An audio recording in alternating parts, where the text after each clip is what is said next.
My name is Heather Broad. I am an executive coach and facilitator. I have expertise in leadership development and professional development.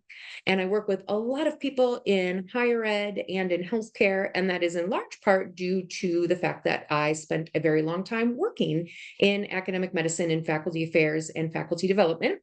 And that is how I know the wonderful and talented co-host today, Dr. Kim Skarupski. So I will turn it over to Kim to introduce herself. I'm Kim Skarupski. I'm the Associate Vice Provost for Leadership Development here at the University of Texas Medical Branch in Galveston, Texas. As you have come up through academic medicine thus far in your lives, what is it that you assume you have to do to be successful? But we would love it if you could just start popping whatever comes into your mind into the chat.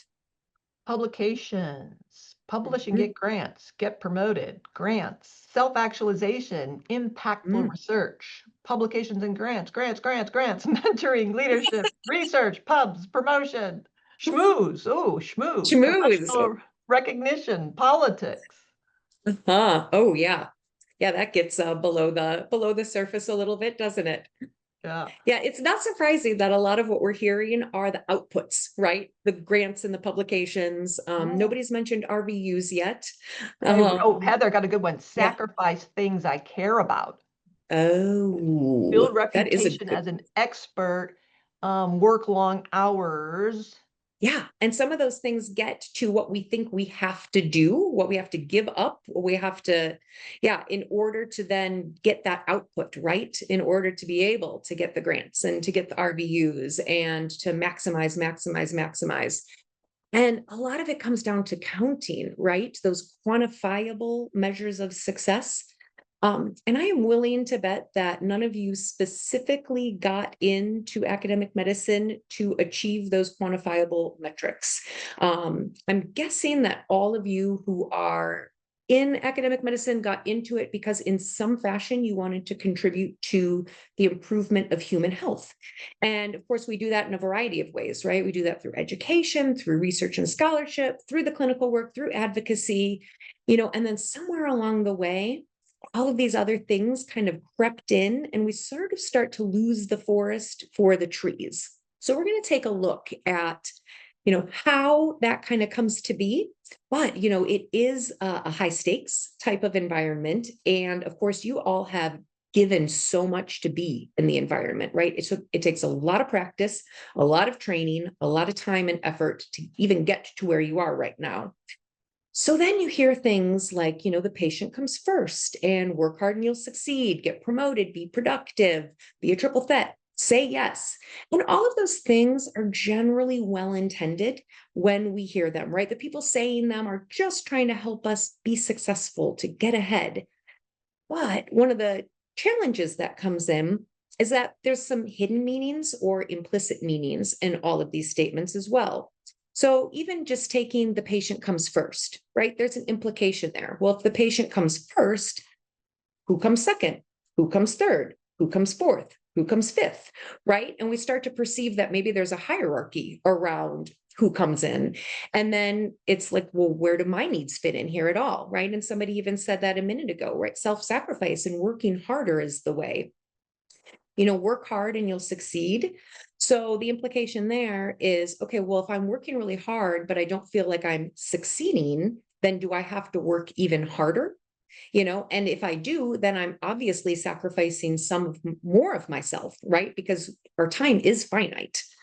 And then that last one, be productive. I think we hear that a lot. And that's one of the ones that really gets us because what is productivity? There's these external signals of productivity, right? Which you all mentioned, the grants. We can always show we wrote a grant. We can show definitely we got a grant, right? We can show the publications. But what about the mentoring? Like the mentoring isn't always obvious. I mean, until our mentees end up producing something, right? That's really tangible. Similarly, the RVUs, very tangible. Our departments love it when we generate those. But, what about all of that time you spend on the EMR communicating with patients that isn't RVU generating, right? It's worthwhile because you're building relationships with patients, but we don't see it. And so when you're always being measured in those annual evaluations, on what have you done and what's the output and how is that working and how is it leading toward promotion or leadership or whatever, you can easily begin to associate that your worth and your value is only based on what it is that you produce. So we absorb these thoughts, right? These beliefs, they kind of seep into us. Again, they're well-intended, but also our culture is the entire culture of our society. I don't want to just pin this on academic medicine, but the culture of our society is really built around these notions of productivity. And so we have these beliefs, they influence our thoughts, they influence then our actions, which then become habits. And then what's our habits? Our habits are, in essence, our life. And so, when we're doing, we can kind of get rutted or even defaulted into, these patterns of behavior. And we don't stop and think back to what is it that we're really trying to do here? Again, we didn't set out to achieve these metrics. We set out for a purpose of trying to improve human health in some fashion. And then we lose sight of it because we get caught up in all of the minutia, right? It's like, conditioning. It's really not through any fault of our own. It's that we're high achievers. We want to be successful. Then these metrics become the obvious markers of our success. So we go after them. And then the other part of it is that it signals to others that we belong, right? It signals to ourselves and to others that we belong if we achieve all of these signifiers of success, which is important because we live in a communal society and we all want to belong. We want to have that connection to something bigger than ourselves. But that can be when we tip into self-betrayal a little bit. Sometimes, not always, but sometimes when we are moving away from, what truly matters to us and how we want to define success for ourselves. And then that leads to the cost, right? So there's always costs associated with every decision we make. And when we feel like we no longer belong to ourselves, that's when we become burned out or frustrated or disenfranchised. We're working really hard to achieve these targets, and they're not the targets that we set. And so, we just see that we've worked so hard to earn our place, and we get used to letting others be the judge of whether or not we belong. And that can lead to things like comparing ourselves to others, right? And, you look across the street and it looks like, oh, wow, Susie's really got it figured out. But we don't know, and we don't know what sacrifices Susie is making. We don't know what her priorities are. So, we can kind of get ourselves really wrapped up in this habit of, being quiet about what we want, comparing ourselves to others, going after something that doesn't quite fit, really because we are in the spirit of wanting to achieve and wanting to belong. And so there's really nothing wrong with that.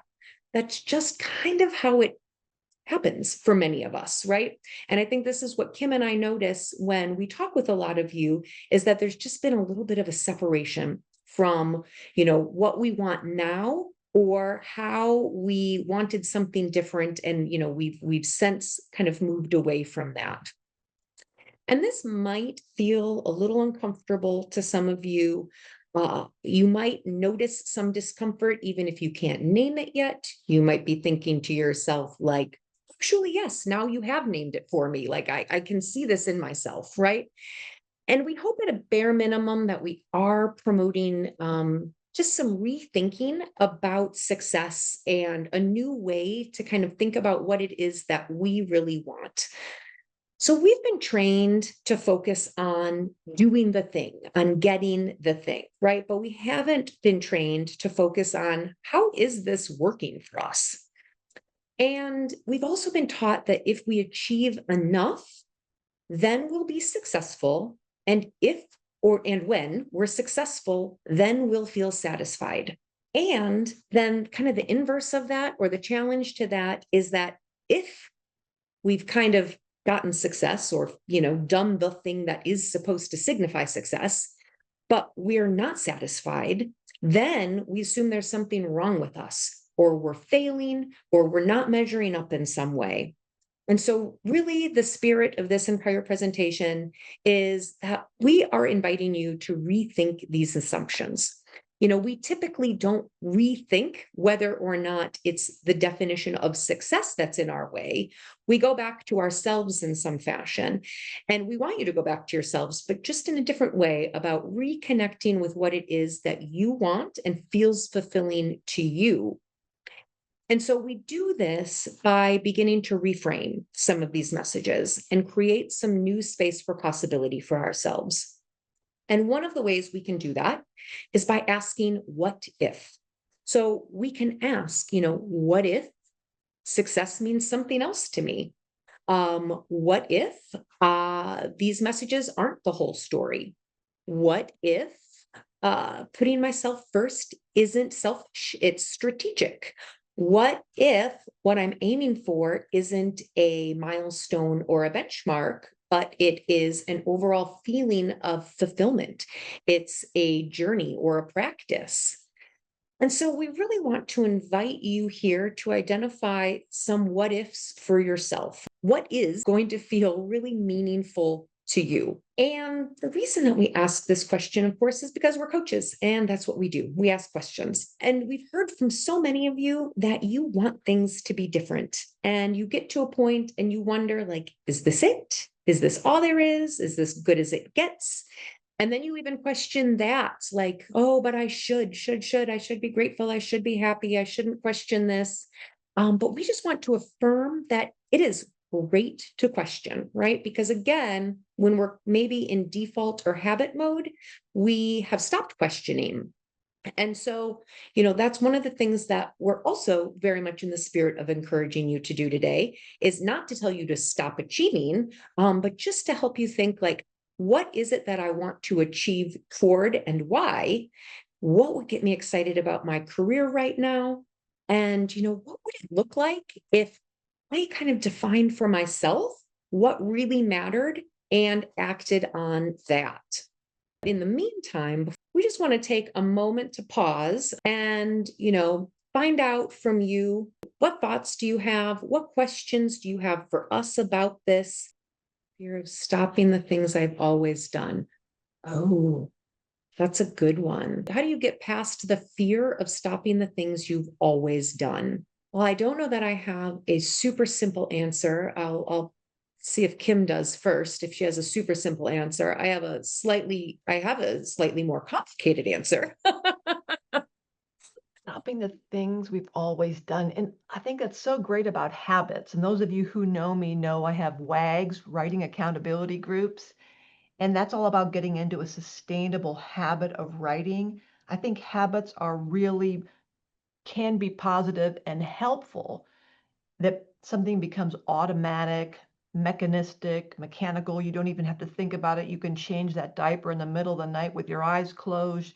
You can fill out that chart. You can start that paper. You can do a patient inventory so quickly. It becomes so rote that it's easy. It becomes easy for us. And like as Heather and I have talked before, and as coaches, getting into a groove, oh, I'm in the groove, is a good thing. It can be a good thing because it just feels like you're in flow and groove. But when does a groove become a rut?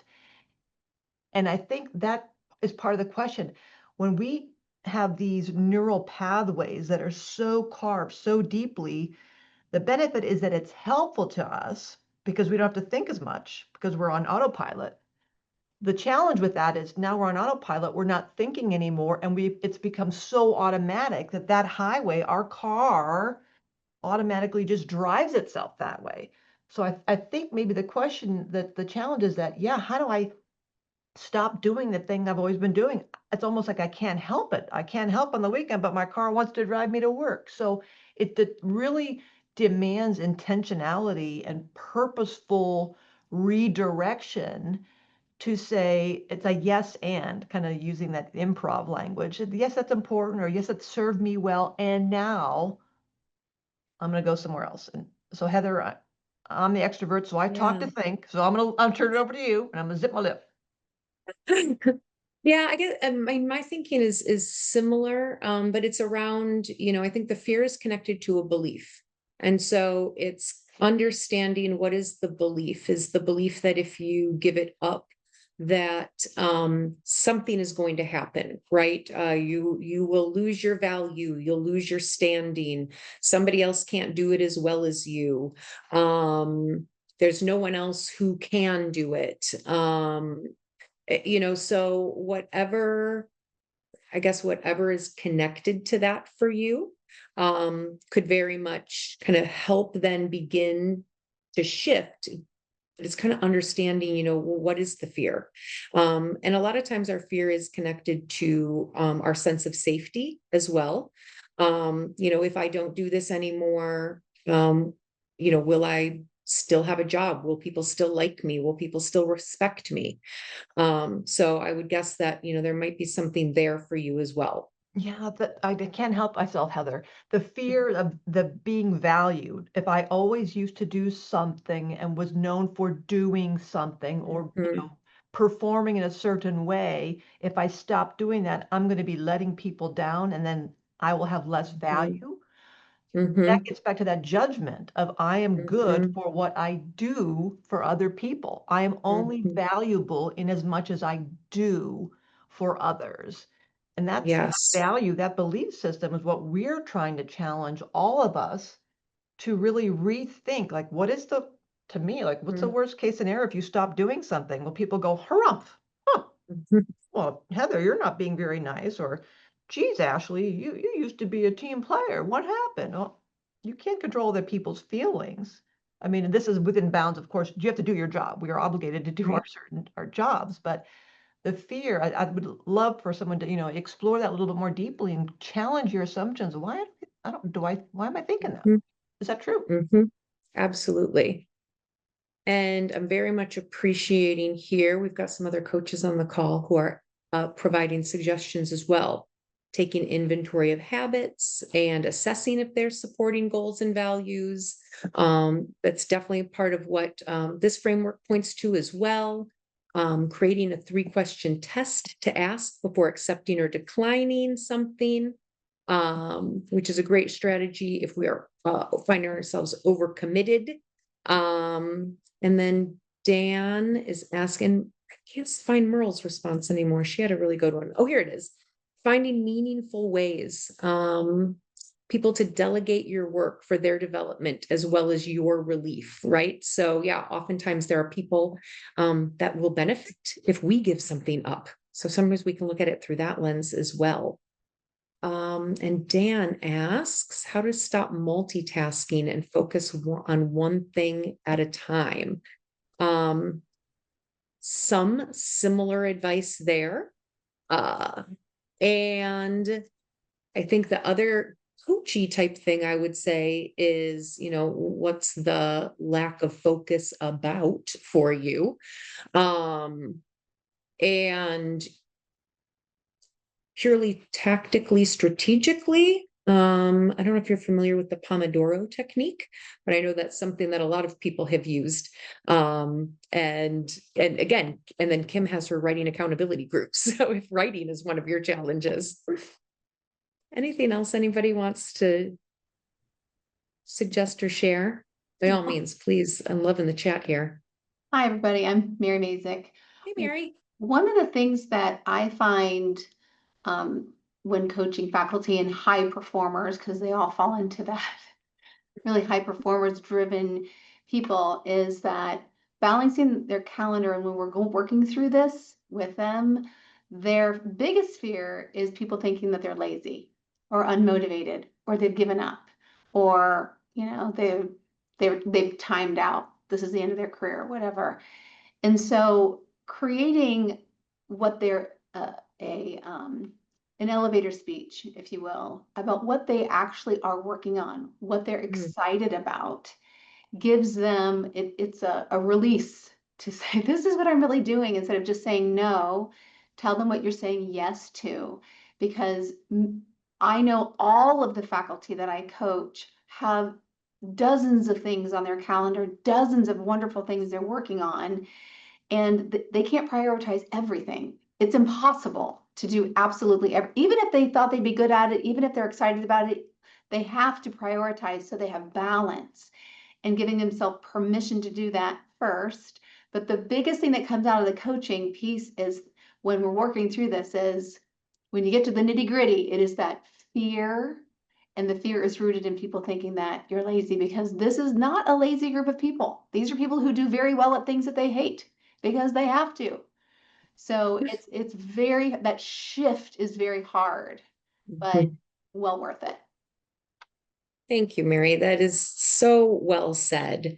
And, really could not agree more with what you're saying there. And it is right. And it kind of goes back to what we were showing before about all of those messages around productivity.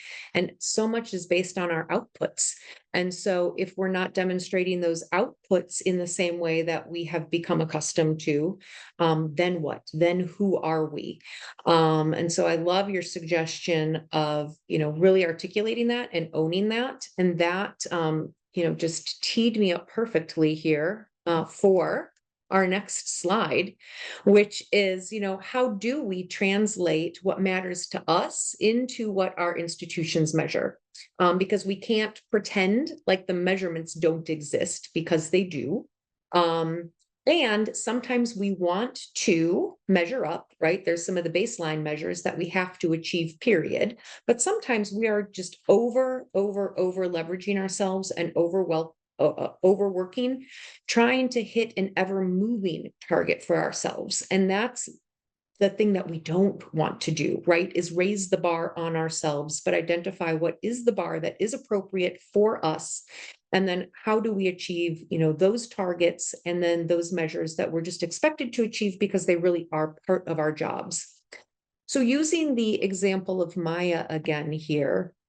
So, once Maya understood the type of impact that she wanted to have in her audience, then she was able to understand, well, okay, this would align with the clinician educator pathway. So I can understand what the promotion criteria would be for the clinician educator pathway. And how do I build my career in that direction?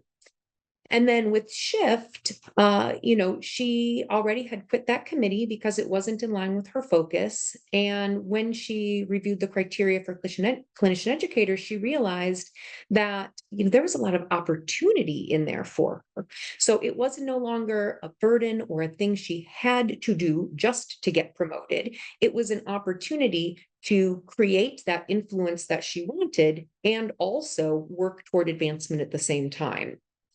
And then lastly, exactly in line with what Mary was just saying, Maya can't do this in a vacuum. So when she gets into this and starts working on it, her first step then is to go and meet with the residency program director and talk with them about, both her own observations of what, she's learning and experiencing and understanding what that person's vision is for the residency program director. How do they create alignment there? And how do they create that win-win when the residents are getting a better quality of education? Maya's developing as an educator and advancing in that way. And then the scholarship is being produced, the curricula, everything, and things are being published and scaled. And the impact then magnifies on behalf of the institution. So what we're really trying to point to, and I hope that this has become obvious through the presentation, is that there's not one path to success. Success does have narrow definitions within our institutions oftentimes, but true success is about alignment, not pure achievement. And it's alignment to the things that really matter to us and the things that we value. And, ultimately, we heard from you that, success to you, what really matters to you rather, isn't getting the grants. That's a bare minimum maybe for the performance that you need. But what happens when that work is all being done in a spirit of, mattering for the impact that you can create for the field, which isn't a checkbox, it's not a destination, it's not a milestone. In our time today, we have really tried to highlight some of the inherited ways that we have of thinking and behaving that kind of keep us chasing achievement at the expense of alignment. And we've offered you this other approach that we can start with what matters, we can make intentional choices, and we can build a life that reflects the impact that we ultimately really would like to have. What questions do you have? You can pop those into the chat as well. I did see that we had one quite a while ago. So the question is, I appreciate the focus on how we can redefine success for ourselves. What are your thoughts about shifting the culture of our institutions to align with these new definitions of success? First, I would say, I mean, I don't think of this necessarily as an entirely new definition of success. I think this is about ownership. And if we all choose to set our own boundaries and maintain our own boundaries, then we are role modeling that it's okay to do so. And the more influence you have in an organization, the more that is going to be visible and obvious. But even if you are an assistant professor and you model, setting your boundaries and holding to them and articulating what it is that you are working on, as Mary was saying, what your vision, what your goals are for your career. It also gives the opportunity for, people to help you do that as well. And I mean, it's kind of the old adage, with respect to culture eats strategy for breakfast. I mean, culture is the accumulation of the things that people do. So it takes individuals to start doing things differently and stop doing things that aren't working in order to begin to shift that culture. And that can come from anywhere again. But obviously, if, for those of you on this call who are leaders, the better that you can model this, then, it does a little more to normalize that for other people. Heather, you've raised a good point about our model of clarify, shift, and explore, used not only in our own daily lives, but I think it's a good framework for our learners, for colleagues, for early career faculty, for advanced career faculty. What I loved about, working on this with Heather was just this easy mindset of, easy way to remember that we're not stagnant. That there's a book, Goldsmith's book, What Got You Here Won't Get You There. And as coaches, we recognize that all this stuff has been great. All the accomplishments, it speaks to our success, and we can do something else. Just because we want to maybe stop doing something doesn't negate the value of it in the past. It says, now I'm ready for something new. Onward, upward, downward, go deeper, go higher, go broader, go wider, that we can grow. As humans, we have that capacity to change our minds, to explore, to pivot, to navigate. A lot of us learned recalibrating and pivoting during COVID. Ashley, hey, Ashley, Heather Ashley says, I plan to review the criteria for the clinician educator pathway, reflect on how they align with my core values and sources of energy. This will help me strategically engage with my institution to advocate for work that matters to me. Oh, love it.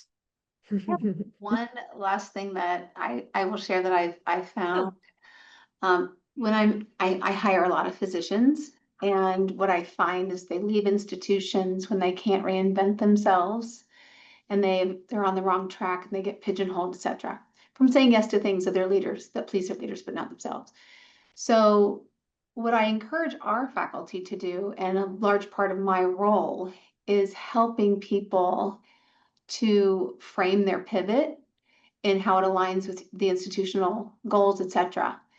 And what people are finding is it's a whole lot easier to take on a new role somewhere else. And it is possible to do that, especially for people who have a lot of research, and transferring that and all of that, especially now, is very, very difficult to do that when they're really rooted deeply into an institution. So helping people find their words to do that and not be afraid to change, even track change. I help people switch tracks sometimes so that they are on a completely different path, and it just reinvigorates them it just lights the fire all over again. And you can do that. It is possible to do that if you know how to articulate and who to talk to. So yeah, reach out to Heather and Kim for coaching, and You can get it I was just done. gonna say, yeah, it's also a good opportunity to reach out to your faculty affairs professionals within your institutions, right? Yes. I mean, when I sat in that role in a college of medicine, I had the benefit of hearing from faculty across departments. And so, what you wanted to do is probably something I had seen, even if your department chair hadn't seen it before, because again, we were operating in a sphere of, 27 departments and 2,500 faculty. So, make use of the resources around you because there are people like Mary down at UC who can help you. And, the people, Patrick Smith and Kim and others in your institutions who can definitely help you get to where you want to be. And I do also just want to amplify what Clara mentioned before about the fear, because it is very real, right? The more deeply ingrained we get into something, the more known we become for something, it is hard to make that shift and to redefine ourselves.